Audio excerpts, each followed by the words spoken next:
இந்த ஃபோனில் வந்து ஒரு வீடியோ கால்னு ஒன்று வருதுங்க. நீங்கள் எல்லோரும் பேசியிருப்பீங்க. வீடியோ கால் ஒருத்தர் முகத்தை நாம் பார்த்துக்கிட்டே பேசலாம் இல்லைங்களா? ஒரு 2 நாள் முன்னாடி சென்னையில் அமைஞ்சக்கரையில் ஒரு செய்தி நடந்துச்சு, ஒரு சம்பவம். ஒரு ஐடி கம்பெனியில் வேலை செய்கிற ஒரு பையன், அவருக்கு யாரோ ஒருத்தர் வீடியோ கால் பண்ணியிருக்கார். வீடியோ காலில் பேசிக்கிட்டே வண்டி ஓட்டிக்கிட்டு போனான். அவன் குடியிருக்கிற அப்பார்ட்மெண்ட்ஸ்குள்ளே போயிட்டான். வண்டியை நிறுத்தினான், வீடியோ காலில் பேசிக்கிட்டே இருக்கிறான். ஸ்டாண்டு போட்டான், சாவி எடுத்துட்டான், நடந்து போகிறான். அவன் குடியிருக்கிறது 6வது மாடி, 6th ஃப்ளோர். போய் 6ஆம் நம்பர் பட்டன் அழுத்தினான், வீடியோ காலில் பேசிகிட்டே இருக்கிறான். மேலே போனான், வீட்டு வாசல்கிட்ட போனான், காலிங் பெல் அடித்தான். என்ன பிரச்சனைனா, உள்ளே இருந்த அந்த அம்மா அவங்களுக்கு யாரோ ஒருத்தர் வீடியோ கால் பண்ணியிருக்காங்க.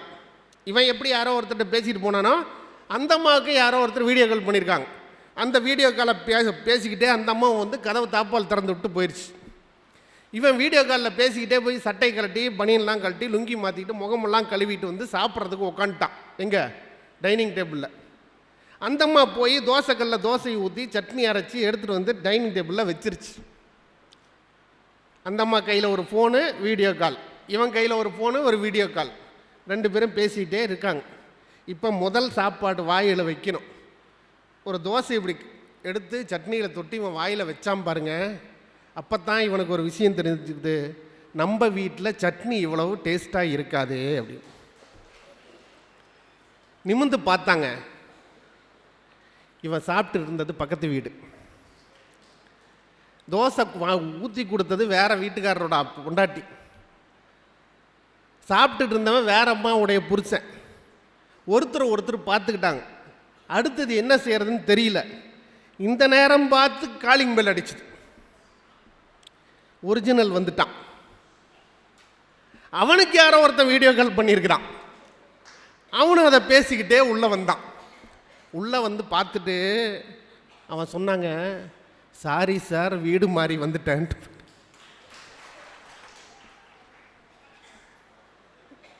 இந்த நிலைமையில் வாழ்கிற மக்கள் எந்த அழகியலை ரசிக்க போகிறோம்? நடந்து முடிந்த சம்பவங்கள் லட்சக்கணக்கில் கொட்டி கிடக்குதுங்க நம்ம தமிழ் இலக்கியத்தில் மட்டும்தான். வேறு எந்த இலக்கியத்திலையும் இவ்வளவு சிறப்பு இல்லைங்க. வழக்கமாக நம்ம பேசுகிற பார்க்குற ராமாயணம் மகாபாரதத்தில் நமக்கு தெரிஞ்ச கதைகளை விட்டு தெரியாத கதைகள் நிறைய உண்டு. குருச்சேத்திர போர் 18வது நாள் குருச்சேத்திர போர் நடக்க போகுதுன்னா, முதல் நாள் ஃபஸ்ட் டே ஆஃப் குருச்சேத்திர போர் ஆரம்பிக்கிறதுக்கு முன்னாடி நாள் அந்த போர்க்களம் தயாராகிட்டு இருக்கு. போர்க்களம் தயாராகுது. எப்படின்னா, வானுயர வளர்ந்து நிற்கிற பெரிய ராட்சத மரங்களை யானைகளை கொட்டு முட்டி தள்ளுகிறாங்க. பல ஆயிரக்கணக்கான பேர் போய் அந்த இடத்த சுத்தம் பண்ணுறாங்க, சரி பண்ணுறாங்க. எதுக்கு? போர் நடத்துறதுக்கு. திருமண திசையிலெல்லாம் பணிகள் நடந்து கொண்டுட்டு இருக்கு. அப்படியே போகும்போது ஒரு மரமாக யானைகளை கொண்டு முட்டி தள்ளுறப்ப ஒரு பெரிய ராட்சத மரத்தை ஒரு யானையை கொண்டு முட்டி தள்ளினாங்க. அந்த மரம் கீழே சாஞ்சது பாருங்க. உள்ள ஒரு பெரிய பறவை கூடு. அந்த பறவை கூட்டுக்குள்ளே ஒரு குருவி, அதற்கு 6 குஞ்சு குருவிகள். இப்போ என்னன்னாங்க, முட்டை இருக்கு, முட்டை கீழே விழுந்தா உடஞ்சி போயிடும். குஞ்சு பொரிச்சிருச்சு. ஆனால் குஞ்சு பொரிச்ச உடனே அதாவது பறக்க முடியாது. அது கொஞ்ச நாள் அவகாசம் வேணும். அந்த பருவத்தில் கீழே விழுந்துருச்சு. இப்போ என்ன செய்கிறது? குஞ்சுக்கு ஏதாவது வேறு வழி இல்லை. அந்த ஒரு மாதமோ 10 நாளோ 20 நாளோ அந்த குஞ்சு அங்கே இருந்தால் தான் அது பிழைக்க முடியும். வேறு வழி இல்லை. கீழே விழுந்த குருவி கூட்டிலிருந்து அந்த குருவி பறந்து மேலே வந்து பார்த்துச்சு. கிருஷ்ணனும் அர்ஜுனனும் அப்படியே வர்றாங்க. போர்க்களத்தில் அவங்க வியூகம் என்ன செய்யறதுன்றதை பார்க்குறதுக்கு அப்படி நடந்து வராங்க. நடந்து வரும்போது அந்த குருவி நேராக போய் கிருஷ்ணனை பார்த்து, கிருஷ்ணா அபயம் அப்படின்னு அவன் காலில் உழுது. உன்னை நம்பி வந்திருக்கேன். இங்கே போர் மரபு நடக்குது எனக்கு தெரியுது. ஆனால் அதையும் தாண்டி இப்படி ஒரு செய்தி சம்பவம் நடந்து போச்சு. என் குஞ்சுகள்லாம் பாதுகாப்பு இல்லாத நிலைமையில் இருக்குது. நாளைக்கு காலையில் ஒருவேளை போர்க்களம் ஆரம்பிச்சிருச்சுன்னா காலில் மிதிப்பட்டு என் குஞ்சுகள்லாம் செத்து போயிடும். உன்னை விடவும் என்னை காப்பாற்றுறதுக்கு வேறு யாராவது இருக்காங்களா? ஏதாவது செஞ்சு என்னை காப்பாற்றணும்னு குருவி கேட்குது. கிருஷ்ணர் பார்த்தார். சரி, 3 வாரங்களுக்கு தேவையான உணவை சேமித்து வச்சுக்கோ. நாளைக்கு வரைக்கும் உனக்கு டைம். நாளைக்கு வரைக்கும் உனக்கு நேரம் இருக்குது, 3 வாரத்துக்கு தேவையான உணவை சேர்த்து வச்சுக்கோ போன்னு சொல்லி அனுப்பிடுறார். இறைவனை நம்பியது நம்பிக்கையோடு புறப்பட்டு ஒரு 3 வாரத்துக்கு தேவையான தானியங்கள் அது இதுன்னு அவசர அவசரமாக பொறுக்கி கொண்டு போய் கூட்டுக்குள்ளே வச்சு கூட்டோட பத்திரமா இருக்குது. மறுநாள் காலையில் போர் ஆரம்பிக்கிறதுக்கு கொஞ்ச நேரம் முன்னாடி ரதசாரதியாக கிருஷ்ணர் இருக்கார், தேரில் அர்ஜுனன் இருக்கான். அர்ஜுனன் கிட்ட கிருஷ்ணர் கேட்குறாரு, உன் வில்ல கொடு. அன்பிற்கினிய பெருமக்களே, பாரத போரில் எந்த இடத்திலும் நான் ஆயுதம் ஏந்த மாட்டேன்னு கிருஷ்ணர் சொல்லியிருக்கிறார். எந்த இடத்துலையும் நான் ஆயுதம் ஏந்த மாட்டேன், படைக்கருவிகளை ஏந்த மாட்டேன்னு சொல்லியிருக்கார். ஆனாலும் அர்ஜுனங்கிட்ட வில்ல கூடுன்னு கேட்குறார். அர்ஜுனன் கேட்டான், யார் மேலே அம்பு போடணும்னு சொல்லி, நான் போடுறேன், நீ கொடு. கையில் அம்பை வாங்கி நான் ஏற்றி குறிப்பாக்குறார். யாரை நோக்கி குறிப்பாக்குறாருன்னா, ஒரு பெரிய யானையை நோக்கி குறிப்பாக்குறார். இந்த யானையை இதற்காக கிருஷ்ணன் கொல்ல போகிறான்னு அர்ஜுனன் யோசிக்கிறான். யானையை நோக்கி குறிப்பாக்குறார். கிருஷ்ணனுக்கு ஒரு விஷயம் தெரியுது, எதுக்காக இந்த யானை குறிப்பாக்குறோம்னு. அர்ஜுனனுக்கு ஒரு விஷயம் தெரியலை, இவன் பார்த்து கொண்டிருக்கிற குறி யானையை கொள்வதுக்கு அல்ல, இவன் தப்பாக செய்கிறான்னு அவன் கேலியாக நினச்சிட்டான். இவனுக்கு நம்ம அளவுக்கு கேப்பபிலிட்டி இல்லை, நம்ம அளவுக்கு இவனுக்கு திறமை இல்லை, இவன் குறி சரியாக பார்க்கல, தப்பாக பார்க்குறான்னு இவன் நினச்சிக்கிட்டான். கிருஷ்ணர்கிட்ட சொன்னான், கிருஷ்ணா நீ பார்க்குற குறி யானையின் கழுத்துக்கு அல்ல, அது சாகாதுன்னு சொன்னான். கிருஷ்ணர் திரும்பி பார்த்தார், பார்த்துட்டு அம்பை விட்டார். அம்பு நேராக போச்சு. யானையில் கட்டப்பட்டிருந்த ஒரு பெரிய மணி இருக்குது பாருங்கள், அந்த மணியினுடைய முடிச்சில் போய் அடிச்சுது, மணி கீழே விழுந்துச்சு. மணி அப்படி தலைக்குப்புற கீழே விழுந்தது. அர்ஜுனன் சிரித்தான். நான் தான் சொன்னல யானை சாகாத, நீ அடிக்கிறது சரியில்லைன்னு. பரவாயில்ல விட்டுரு அப்படின்ட்டார் கிருஷ்ணன். 18 நாள் பாரத போர் நடக்குது. பாண்டவர்கள் ஜெயிச்சிட்டாங்க, அந்த கதையெல்லாம் உங்களுக்கு தெரியும். அடுத்த நாள் காலையில் இரத்த சகதியாக மிதக்கிற அந்த போர்க்களத்துக்குள்ளே கிருஷ்ணனும் அர்ஜுனனும் நடந்து போகிறாங்க. நடந்து போய்கிட்டே இருக்கான்.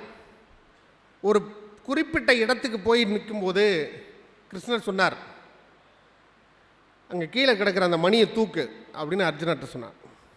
கீழே கிடக்குதா அந்த மணியை தூக்கு. அர்ஜுனன் ஏன்னு கேட்டான். தூக்கு. அர்ஜுனன் போய் அந்த பெரிய பெரிய மணி, அந்த ராட்சத மணியை பலங்கொண்ட மட்டும் அர்ஜுனன் தூக்குனான். தூக்கிய மணிக்கு உள்ளே இருந்து ஒரு குருவி, 6 குஞ்சு குருவிகள் பறந்து சிறகடித்து வந்து கிருஷ்ணன்ட்ட நன்றி சொல்லிட்டு போணுச்சு. பாரதத்தில் சொல்லப்பட்ட கதைகளுக்குள்ளே சொல்லப்படாத நிறைய கதைகள் உண்டு. சொல்ல மறந்த கதைகளுக்கு நடுவே இதிகாசங்களுக்குள்ளே நாம் தெரிந்து கொள்ள வேண்டிய கதைகள் நிறைய இருக்கு. ராமாயணத்தில் நமக்கு தெரிஞ்ச கதாபாத்திரங்கள், ராமன் தெரியும், லட்சுமணன் தெரியும், விபீஷணன் தெரியும், தசரதன் தெரியும், கோசலை தெரியும், மண்டோதரி தெரியும், எல்லாம் தெரியும். நாம் மறந்து விட்ட ஒரு கதாபாத்திரம் இருக்குங்க, இன்றைக்கி அது ரொம்ப தேவை. 2025 இன்றைக்கு நடந்து கொண்டிருக்கிற வாழ்வியல் பிரச்சனைகளுக்கெல்லாம் அது ரொம்ப தேவை. எப்படி சார்னா, நடைமுறை யதார்த்தத்தில் இன்றைக்கு தமிழ்நாட்டில் இருக்கிற விவாகரத்து வழக்குகளுடைய எண்ணிக்கை போய்கிட்டே இருக்கு. 3 லட்சம், 4 லட்சம், 5 லட்சம், இப்போ 6 லட்சத்தை கொண்டு வந்து நிற்கிறாங்க. அவ்வளோ டைவர்ஸ் கேசஸ். கணவனுக்கும் மனைவிக்குமான அந்த புரிதலுக்குள்ளே கண்ணதாசன் சொல்லுவார், கோடிட்ட முந்தானை கொஞ்சி குலைந்தாட கோலமையில் போல வருவாள், கொடியோடும் இடையாட எடையோடு கனியாட குழல் மூடி ஆடி வருவாள், காடிட்ட வெண்பூக்கள் கடைவாயில் நின்றாட கஞ்சாடை நடனமிடுவாள், கட்டான திருமேனி பட்டாளம் கொண்டென்னை கைதாக்கி சிறையில் இடுவாள், ஊடிட்டு கூடிட்டு உடலோடு சுவையிட்டு உறவாடும் வஞ்சி மயிலை உள்ளத்தின் உள்ளூரும் கல்லோடு கதையாக்கி உயரத்தில் ஏற்று மனமே, அன்பான இதமான பண்பான பதமான அணி போன்ற மனைவி அவளே, என்போடு சதை ஆவி எல்லாம் கலக்கின்ற இணையற்ற தெய்வ மகளே, கண்போட ஒருமேனி கால்போட ஒருமேனி என்பாரின் காதல் சுகமோ, கழுதைக்கு பொட்டிட்டு மையிட்டு வைத்தாலும் கனிவான காதல் தருமோ, தென்பாங்கு குறையாத தெய்வீக இரவென்னும் தீராத கோடி இரவு, செத்து கிடக்கின்ற 10 பிணங்களுக்கு தெரியாது இந்த உறவுன்னு சொன்னார். இப்படி வாழ்வியலை வாழ்ந்து கொண்டிருந்த நாம் இன்னைக்கு என்ன நிலைமையில் இருக்கணும் திரும்பி பார்க்கணுங்க. காதலன் ஒருவனை கைப்பிடித்து அவன் காரியம் யாவிலும் கை கொடுத்து, அந்த நிலைமை இப்போ இல்லை. திரும்பின பக்கத்தில் எல்லாத்துலேயும் பிரச்சனை. ஆனால் அங்கே நடந்தது ராமாயணத்தில், ராமனுடைய மனைவி சீதை எல்லாருக்கும் தெரியும். லட்சுமணனுடைய மனைவிக்கு பெயர் ஊர்மிளைன்னு பேருங்க. உண்மையிலேயே ஜனகனுடைய மகள் சீதை கிடையாது. ஏன்னா சீதை ஒரு வயல்வெளிக்குள்ளே ஏற்காலிலே இருந்து கிடைத்தவள். ஜனகனுக்கு பிறந்த பிள்ளை இல்லை. ஜனகனுக்கு உண்மையிலேயே பிறந்த பிள்ளை யாருன்னா ஊர்மிளை தாங்க. ஊர்மிளை தான் உண்மையாகவே ஜனகனுக்கு பிறந்த பிள்ளை. சீதை உண்மையாக ஜனகனுடைய மகள் கிடையாது. ஊர்மிளை தான் ஜனகனுடைய சொந்த மகள், அவர் பெற்றெடுத்த மகள். கல்யாணம் நடந்துச்சு, உங்களுக்கு தெரியும். ராமனுக்கு திருமணம் நடந்தபோது அதே மாதிரி அதே நாளில் லட்சுமணனுக்கும் ஊர்மிளைக்கும் திருமணம் நடந்துச்சு. இப்போ எல்லாம் நடந்துச்சு, வாழ்க்கையை வாழ்ந்துட்டு இருந்தாங்க. ராமன் காட்டுக்கு போகணும்னு பிரச்சனை வந்துருச்சு. ராமன் காட்டுக்கு போகிறார். தாயிடத்தில் போய் ஆசீர்வாதம் வாங்கிறதுக்கு நிற்கிறார். அம்மா சொல்கிறாங்க, கோசலை, நீ இல்லாமல் நான் எங்கே இப்படி இருப்பேனா? அதெல்லாம் முடியாது, நானும் கூட வரேன் வேணா காட்டுக்கு. அப்பா இப்படி சொல்லிட்டார். இந்த மாதிரிலாம் சூழ்நிலை நடந்து போச்சு, என்ன பண்ணலாம்? அங்கேருந்து வரார். சீதையை காம்ப்ரமைஸ் பண்ணணும், சீதையை ஒத்துக்க வைக்கணும். சீதை கிட்ட பேசுகிறார், இப்படி ஆயிடுச்சு, என்ன செய்யலாம்? அந்த அம்மா சொல்கிறாங்க, நீ இல்லாமல் நான் இங்கே வாழ்வது நடைமுறை சாத்தியம் இல்லை. நின் பிரிவினும் சுடுமோ பெருங்காடு. அந்த காட்டில் இருக்க பிரச்சனையோ, அங்கே காட்டில் இருக்க வறுமையோ, அந்த காட்டில் இருக்கிற கஷ்டமோ, அந்த காட்டில் நடக்க போகிற துன்பங்களோ, நீ இல்லாமல் நான் இங்கே வாழ்கிற வாழ்க்கையை விட பெருசு கிடையாது, நான் உன் கூட தான் வருவேன்னு சொல்கிறாங்க. சரி, ஓகே, வா. ராமனுக்காக சீதை கிளம்புறா. ராமனும் சீதையும் காட்டுக்கு போகிறாங்க. கூடவே யார் போகிறா? லட்சுமணனும் போகிறான். அண்ணனுக்கும் அன்னிக்கும் சேவை செய்ய லட்சுமணன் போகிறான். அண்ணனுக்கும் அன்னிக்கும் சேவை செய்ய லட்சுமணன் போகிறான். ஆனால் அண்ணனும் அண்ணியும் எந்த அளவுக்கு முக்கியமோ அதே அளவுக்கு அவன் கட்டி கொண்டு வந்த மனைவி ஊர்மிளையை பற்றி நினைத்து பார்க்கவே இல்லைங்க. இப்போ ஊர்மிளையிட்ட போய் இந்த விஷயத்தை சொல்லி சம்மதிக்க வைக்கணும். எங்கள் சீதையும் நான் உன் கூட வரேன்னு ராமனை ஒத்துக்க வச்சுட்டாலே, அதே மாதிரி ஊர்மிளையும் நான் உன் கூட வரேன்னு சொல்லி இவனை ஒத்துக்க வச்சுக்குவாளோன்னு பயத்தோடவே லட்சுமணன் போகிறான். இந்த செய்தி ஏற்கனவே ஊர்மிளைக்கு சொல்லப்பட்டு விட்டது. ஏன்னா அயோத்தி மாநகரமே ஆடல் பாடல் மகிழ்ச்சி சந்தோஷம் குதூகலம்னு ஒரே சந்தோஷமாக இருந்தது. ராமனுக்கு பட்டாபிஷேகம் இல்லை, இப்படி ஒன்று நடந்து போச்சு, ராமன் காட்டுக்கு போகிறான்னு அயோத்தி மாநகரமே கண்ணீர் கடலில் மூழ்கி கொண்டிருக்கிற போது ஊர்மிளைக்கு தெரிந்தது, இங்கே லட்சுமணன் வர்றான், அவனும் அவங்க கூட காட்டுக்கு போக போகிறான் அப்படின்னு தெரிஞ்சிருச்சு. காட்டுக்கு போக போகிறான். என்ன செய்யலான்னு ஊர்மிளை பார்த்தா, அன்பிற்கினிய பெருமக்களே, லட்சுமணன் நேரடியாக வந்து ஊர்மிளையை சந்தித்து இந்த செய்தியை சொல்வதற்கு முன்பாக உடல் முழுக்க ஆபரணங்களை பூட்டிக்கொண்டு, உடலெல்லாம் வாசனை திரவியங்களை தடவிக்கொண்டு, கேலியும் கும்மாளமுமாக ஊர்மிளை சிரித்து ஆடிக்கொண்டிருப்பதை லட்சுமணன் பார்க்குறான். வெளியே அயோத்தி மாநகரம் என்ன நிலைமையில் இருக்கு? எல்லாரும் அழுகுறாங்க, குடிமக்கள் அத்தனை பேரும் அழுகுறாங்க. ராமனுக்கு பட்டாபிஷேகம் இல்லையாமே அப்படின்னு எல்லாரும் அழுதுட்டுருக்காங்க. ஆனால் ஊர்மிளை மட்டும் இந்த நிலைமையில் சிரிச்சுக்கிட்டு இருக்கா. லட்சுமணன் வந்து பார்த்தான், இவ்வளவு கேடுகட்ட பிறவியா நீ, ஒரு குல துரோகிணியை இவ்வளவு பெரிய கொடுமைக்கு ஆளாக்கிட்ட, இனிமே உன் பக்கமே நான் திரும்பி பார்க்க மாட்டேன்னு சாபம் விட்டுட்டு போயிட்டான். ஆனால் லட்சுமணன் இங்கேருந்து போய் 14 வருஷம் அங்கே காட்டில் இருக்கிறப்ப அவன் அண்ணனுக்கும் அன்னிக்கும் ராமனுக்கும் சீதைக்கும் பணிவிடை செய்கிற போது, அந்த பர்ணசாலையிலே வெளியே நிற்கிற போது எந்த விதத்திலாவது தன் மீது கொண்ட காதலும் காமமும் பாசமும் அன்பும் அவனுடைய உறுதித்தன்மையை சீர்குலைத்து விடக்கூடாது என்பதற்காக ஊர்மிளை நடத்திய நாடகம் அது. இது லட்சுமணனுக்கு தெரியாதுங்க. இங்கேருந்து போயிட்டான், முடிச்சிடான். அங்கேருந்து வனவாசம் முடிச்சு திரும்ப வந்தாங்க. ராமருக்கு பட்டாபிஷேகம். பட்டாபிஷேகம் நடக்கும்போது வந்து பார்க்குறான். இதுக்கு நடுவில் என்ன நடந்ததுன்னா, வனவாசத்தில் இருந்த காலம் முழுக்கவும் லட்சுமணனுக்கு தூக்கம் வந்தால் அந்த காவல் கெட்டு போயிடும்னு தூக்கத்தினுடைய கடவுளாக கருதப்படுகிற நித்ரா தேவி இருக்காங்கல்ல, அந்த நித்ரா தேவி லட்சுமணனை போய் தொட்டு அவருக்கு தூக்கத்தை ஏற்படுத்தி விடக்கூடாதுன்னு இங்கே இருக்கிற ஊர்மலை ஒரு தவம் பண்ணுறா. என்னது? நித்ரா தேவியை நோக்கி, எந்த காரணத்தை கொண்டும் காட்டில் இருக்கிற என் கணவர் லட்சுமணனுக்கு தூக்கம் வந்துடக்கூடாது, அவருக்கு தூக்கம் வரக்கூடிய அத்தனை நித்ரா தேவியினுடைய ஆலிங்கனத்தையும் கடவுளை எனக்கு கொடுத்துரு அப்படின்னு வாங்கிக்கிட்டா. அத்தனை வருஷமும் இவன் இங்கே தூங்கிக்கிட்டே இருக்கிறா. தூங்கிக்கிட்டே இருக்கா. அவங்க வந்துட்டாங்க. பட்டாபிஷேகம் நடக்குது. நடந்து முடிஞ்சதுக்கு பிறகு கணவரை போய் பார்க்குறாங்க. ஒரு ஒன்று ரெண்டு, இவன் தான் அவனுக்கு ஊர்மிளை மேலே பெரிய காதல் இல்லை, பார்த்துட்டு சம்பிரதாயத்துக்கு பேசிட்டு வந்துட்டான். அதுக்கு நடுவில் ஒரு பிரச்சனை வந்துச்சு. சீதைக்கும் ராமனுக்கும் இவளை கொண்டு போய் காட்டில் விட்டுட்டு வந்துருன்னு சொல்லிட்டாரு ராமன்.